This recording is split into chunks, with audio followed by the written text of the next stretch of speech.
Guiones y guionistas, capítulo 627. Hoy veremos en qué consiste el recurso narrativo llamado Diabolus Ex Machina y qué tenemos que hacer para utilizarlo bien.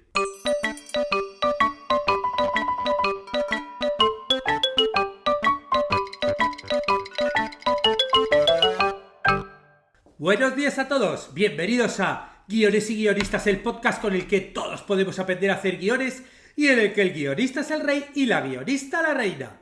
Yo soy David Esteban Cubero, vuestro anfitrión, y cada semana salimos al aire con 2 programas en los que vemos un nuevo elemento, técnica o herramienta para que sepáis más del diabólico mundo de los guionistas y el maquinal arte de los guiones. Hoy continuamos mostrando recursos narrativos que pueden ayudarnos en nuestros guiones y ya vimos en un podcast pasado en qué consistía Deus Ex Machina. Muy bien, pues hoy vamos a ver la otra cara de la moneda, Diabolus Ex Machina. Vamos a ver en qué consiste esta técnica con este nombre tan misterioso y también qué tenemos que hacer para usarlo bien. Pero antes recordarte que en la plataforma de cursosdeguion.com, que podéis encontrar en este enlace, bueno, pues podéis encontrar todo lo necesario para escribir guiones y convertiros en guionistas. Porque tenemos todos los cursos que nos ayudan a desarrollar personajes, crear estructuras, escribir guiones de series, de películas, de documentales, de cómics, todo eso. También hay algunos cursos de storytelling para escribir guiones en vídeos, en redes sociales, newsletters. Tenemos ya más de 90 cursos a día de hoy y cada semana salen clases nuevas. Ahora, por ejemplo, estamos ya terminando de publicar las clases del curso de ciencia ficción en la televisión, en la que, bueno, estamos sumergiéndonos en los elementos más apasionantes de la ciencia ficción televisiva, como robots, viajes en el tiempo, científicos extraordinarios, alienígenas y en la última vamos a hablar de superhéroes. Sí. Y para eso el autor del curso, el profesor Guido, nos ha montado un episodio de duración especial, cosa que está muy justificada porque nos estamos refiriendo al subgénero de la ciencia ficción que más se ha explotado y expandido durante este siglo XXI. El mundo de los superhéroes, sí señor. Pero también vamos a comprobar que este tema de superhéroes tampoco es algo de la actualidad, que se remonta muchas décadas atrás. ¿Y en qué consiste el recurso narrativo del Diabolus Ex Machina? Bueno, como su propio nombre indica, es un término derivado de Deus Ex Machina, que en sí mismo te recuerdo que proviene de la antigua práctica del teatro griego, en el que bajaba un dios del escenario por una grúa, por eso lo de la máquina, y resolvía un conflicto o una trama complicada, ¿no? Venía aquí Zeus y cuando se había liado mucho la trama decía, bueno, vale, pues tú te vas para allá, tú te mueres, tú te casas con Bueno, lo resolvía todo, ¿no? Hay Dios desde la máquina, que se traducía literalmente como eso, Deus Ex Machina, Dios desde la máquina. Pues Diabolus Ex Machina es la versión negativa o la versión inversa del Deus Ex Machina. Es decir, es un recurso narrativo en el que un evento inesperado, inexplicable y desafortunado, este es el matiz, que es algo negativo, ocurre en la historia sin ninguna razón aparente más que el puro mal, la tragedia, o para hacer que la trama sea más difícil para los personajes, ¿no? ¿Y qué es lo que pasa? Que claro, que a menudo este tipo de eventos parecen forzados y existen solo para sorprender a la audiencia o para incrementar el drama o la tensión de la historia. Este término se utiliza generalmente de forma crítica para referirse a casos en los que los autores utilizan desgracias repentinas e inesperadas que no tienen ninguna base, que no tienen ninguna explicación en la trama, sino que, bueno, las usan simplemente, pues eso, para provocar esa reacción emocional en la audiencia o para, bueno, prolongar la resolución de la trama de una forma, pues, negativa. Y claro, este recurso puede ser eficaz si se utiliza con cuidado, si se utiliza con moderación, pero claro, también nos puede parecer como muy artificial o sobre todo muy manipulador si no se maneja bien y si se abusa de él. Vamos, como siempre, a ver ejemplos de Diabolus Ex Machina, en este caso, en literatura, en cine y televisión, para que nos quede más claro que todos sabemos que con ejemplos todo es mucho más sencillo. Si hablamos de literatura y de teatro, bueno, sobre todo si pensamos en dramaturgia, nos podría venir a la cabeza Romeo y Julieta de William Shakespeare, porque hay un momento en el que podría interpretarse como un Diabolus Ex Machina. Bueno, digo esto de Diabolus, digo esto de que se puede interpretar porque todo esto obviamente tiene un punto subjetivo e interpretable. Me refiero a cuando el fraile Laurencio envía una carta a Romeo explicando que Julieta no está realmente muerta, sino que simplemente parece muerta debido a una poción que ha tomado. Bueno, pues parece que le envía la carta para que el otro lo sepa y muy bien. Pero de repente, por una serie de desafortunadas circunstancias, Romeo no recibe la carta. Y este evento parece existir solo para dar lugar a la tragedia final del acto, cuando Romeo, creyendo que Julieta está muerta, pues se quita la vida. Y luego cuando Julieta despierta, pues ve a Romeo muerto, ella también decide suicidarse y tenemos aquí la mega tragedia que si esta carta hubiera llegado, pues no hubiera pasado. Pero esas cositas desafortunadas, bueno, podrían decirse que es un Diabolus ex machina. En literatura, por ejemplo, el final de la novela de George Orwell, 1984, también podría ser un Diabolus ex machina, porque todo parece indicar que Winston y Julia podrían tener éxito en su rebelión contra el Estado, y en ese momento, ¡bumba!, son traicionados por O'Brien, que resulta ser un agente del gobierno que estaba todo el tiempo escondido, ¿no? No lo sabíamos. Y este giro, bueno, pues parece que está puesto solamente para llevar la historia a su conclusión de una forma desesperanzada, desolada, que obviamente es lo que quería el autor, ¿no? Si nos vamos a cine, por ejemplo, una película de Spielberg, la de inteligencia artificial, ese final también se podría interpretar como un Diabolus ex machina. Porque claro, después de toda una odisea, ese pequeño androide David queda atrapado bajo el agua, deseando eternamente ser un niño real. Y 2000 años más tarde, una raza de seres cibernéticos súper avanzados le descubre y utilizando una de sus mechas de pelo pueden crear una versión efímera de su madre. Pero ella solo puede vivir durante un día y luego desaparecerá para siempre. Claro, o sea, está muy bien, ¿vale? Reviven a la madre, pero, o sea, ¿y por qué solo puede vivir un día? Bueno, eso obviamente está hecho solo para aumentar esa tragedia del final, ¿no? Porque perfectamente, si la reviven, pues la podrían haber mantenido más de un día, ¿no? O por ejemplo en la película No Country for Old Men, el personaje de Moss, ¿no? De Llewellyn Moss, es asesinado fuera de pantalla por un personaje secundario, pero esto pasa después de sobrevivir a numerosos encuentros con el principal antagonista, el maravilloso Anton Yelchin. Bueno, digo maravilloso por la interpretación que hizo Bardem, el personaje es bastante terrorífico, pero claro, esa muerte de Moss es un poquito como inesperada y arbitraria. Es un giro brutal diseñado para subrayar el tema de la violencia aleatoria y sin sentido en el mundo de la película. Si nos vamos a ejemplos televisivos, bueno, por ejemplo en la serie Walking Dead, muchas veces los personajes mueren de forma repentina, inesperada y a veces por factores que parecen surgir de la nada, ¿no? Como por ejemplo la muerte de Beth en la quinta temporada, que sucede en el momento en el que parece que va a ser rescatada, lo que añade ese toque de tragedia y sorpresa a la trama, ¿no? Todo va bien y cuando parece que todo le van a registrar, pasa algo inesperado y ¡pumba!, muere.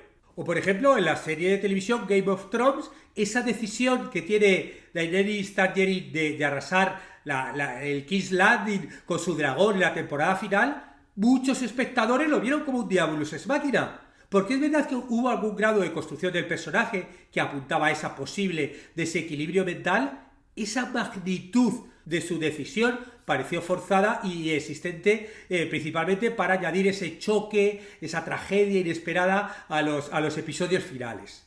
Si hablamos de algunos autores que también son conocidos por usar esta técnica, podríamos hablar de literatura de Thomas Hardy, ¿no? Que él es famoso por sus tragedias y usos de coincidencias negativas en sus novelas. Por ejemplo, en Tales of the Ubervilles, ahí el personaje principal sufre una serie de infortunios que parecen existir principalmente para aumentar su sufrimiento, ¿no? Y claro, es ese puntito ya es el que te da el de decir, vale, está utilizando esta técnica de una forma abusiva, ¿no? He puesto un ejemplo de los hermanos Coen, No Country for Old Men, pero por ejemplo en la Serious Man también mete esos elementos de absurdo, de fatalidad, que pueden parecer un Diabolus ex machina. Y esto, claro, obviamente lo hacen a posta, lo hacen porque les gusta esa cosa como de casualidad, que a veces tiene la vida. Porque es así, uno de repente, sin que pase nada, sin que lo hayas buscado, sin que tal, pues salir a la calle y te puede atropellar un coche. O sea, esas cosas a veces pueden pasar, ¿no? De todas formas, como decía, hay que tener en cuenta que la identificación de Deus Diabolus Ex Machina puede ser subjetiva y que lo que algunos ven como un ejemplo de este recurso, otros lo pueden ver como una característica integral de la trama o del estilo del autor, que le gusta meterlo por esto, ¿no? Y claro, hay veces que son intencionados, como los de los Coen.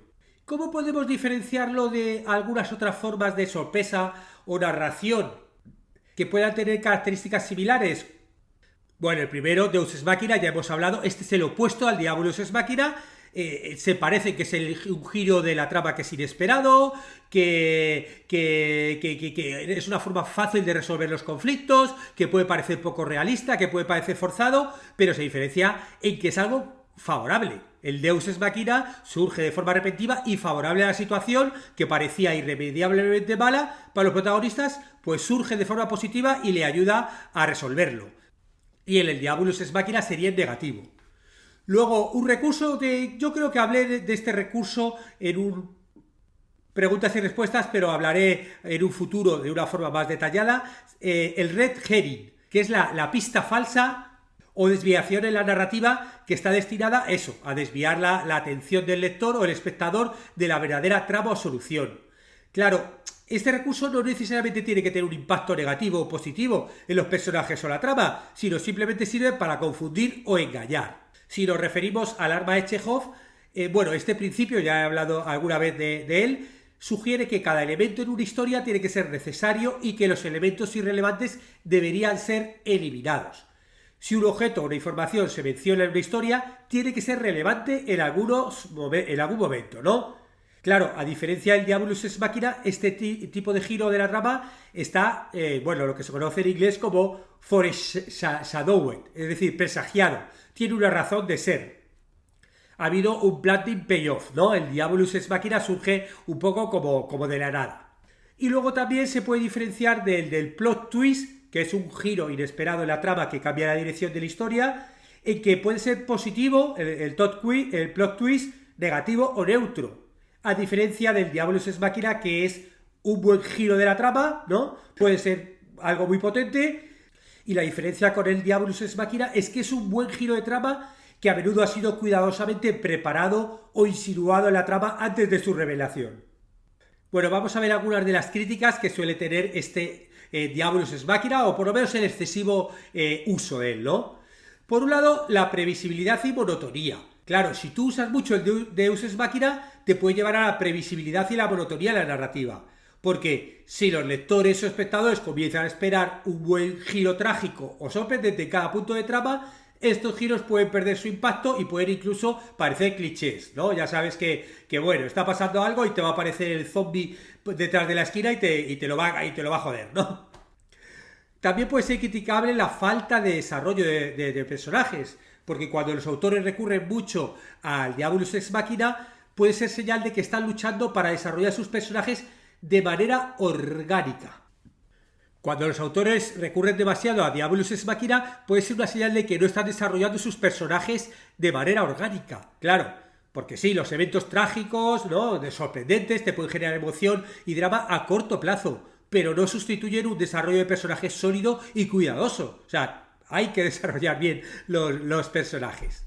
También pueden denostar cierta falta de resolución satisfactoria. Es decir, que esta técnica puede evitar que una historia llegue a una conclusión satisfactoria. Si un conflicto se resuelve a través de un evento trágico o imprevisto, los espectadores o los lectores, si estamos hablando de libros, se pueden sentir frustrados e insatisfechos con la falta de resolución, ¿no? Todo te está llevando por buen camino y de repente ¡bumba! Acabas ahí con esa resolución ahí que acaban todos como frustrados, ¿no? Y por último, también puede dar cierta percepción de pereza o de falta de habilidad narrativa.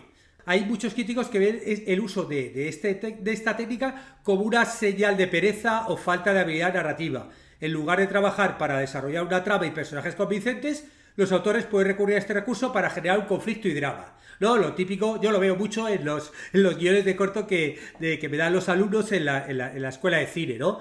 De repente está todo tacatá y al final entra uno con una pistola y mata a alguien. Y es como de, ¿pero y por qué? ¿No? Sobre todo porque si no ha estado trabajado y no ha estado... O sea, de repente es como para encontrar un final dramático, pues meten a un tipo con una pistola o pasa algo como muy dramático, muy negativo, pero que no ha sido preparado con antelación. ¿Y cómo podemos evitar que el uso del Diabolus Ex Machina parezca forzado? Bueno, lo primero, como siempre, sembrar pistas, ¿no? Planting y payoff, que digo siempre. Claro, si tú vas dando pequeñas pistas o detalles a lo largo de la historia que van presagiando este evento trágico, tienen que ser pequeños para que sea sorprendente, ¿no? Bueno, pues si se hace correctamente, esto te puede hacer que el evento parezca una consecuencia natural de la trama en lugar de un evento arbitrario. Lo que digo siempre que tiene que ser sorprendente, pero también tiene que ser inevitable, o sea, la trama nos ha llevado ahí. Otra opción para evitarlo es desarrollar los personajes y el entorno. Claro, porque si tú los vas desarrollando bien, cuando un evento trágico llega, puede parecer menos arbitrario.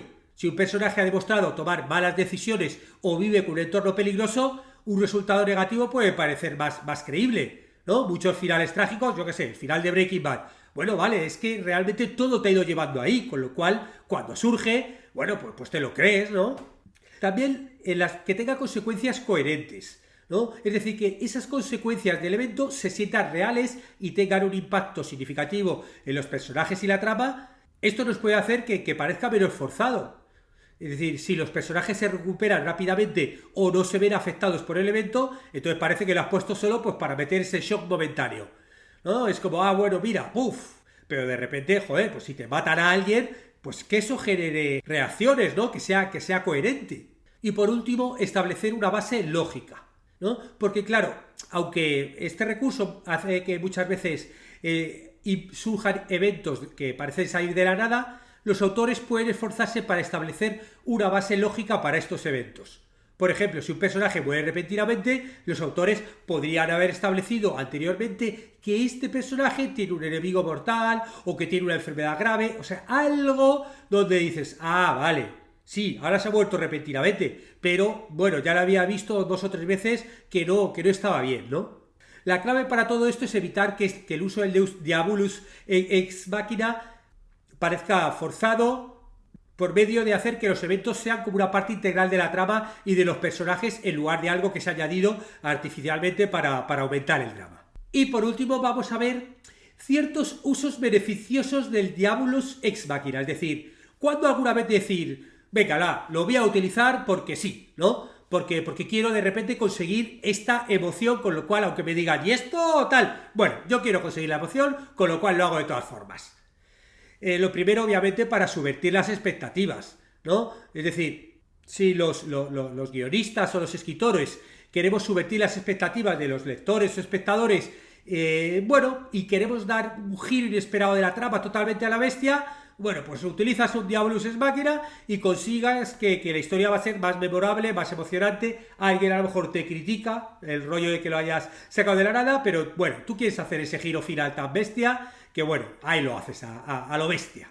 Otras veces también podemos hacerlo para establecer un tono, ¿no? Si tú estás contando, pues por lo que decía antes de Hardy, estas historias que tratan sobre la crueldad de la vida, lo absurdo o la fatalidad, bueno, pues ahí el Diabolus Ex Machina puede reforzar estos temas y establecer un tono oscuro o pesimista. El ejemplo que ponía de los Coen, ¿no? De cómo, si yo quiero mostrar cómo realmente la violencia puede estar en todos lados, o porque la vida es absurda, ¿no? De que yo estoy peleando contra los malos durante todo el rato y luego de repente salgo a la calle y hay un viento y se me cae un árbol encima.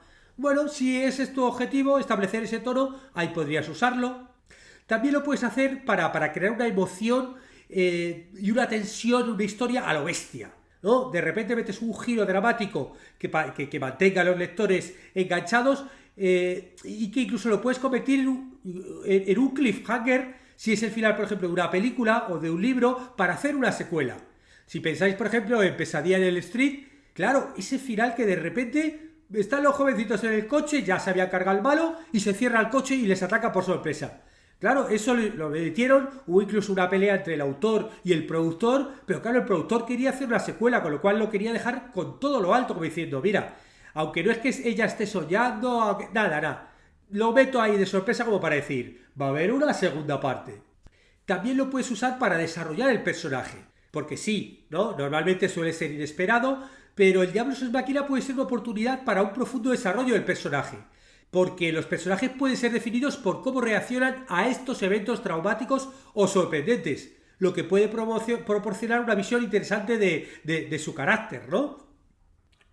Sí, de repente, pues eso, a alguien le da un infarto, se te muere tu padre, ¿no? Y el personaje tiene 12 años y a partir de ahí era algo totalmente inesperado, mega tragedia, pero lo que quieres contar es cómo va a reaccionar a todo eso y cómo va a tener que sobreponerse. Bueno, pues ahí te podría ayudar.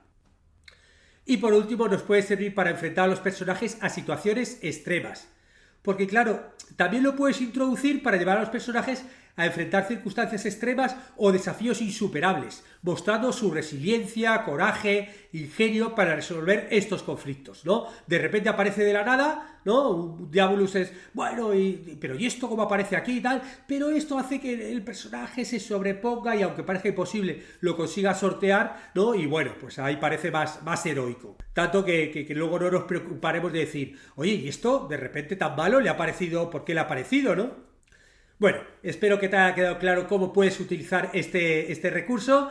Muchas gracias, como digo siempre, a todos los que os suscribís a los cursos de guión o contratáis consultorías y mentorías porque ayudáis a que el podcast se mantenga. Estaremos juntos los martes y jueves con nuevas técnicas, estrategias y análisis para que aprendamos entre todos a ser mejores guionistas. ¡Hasta pronto!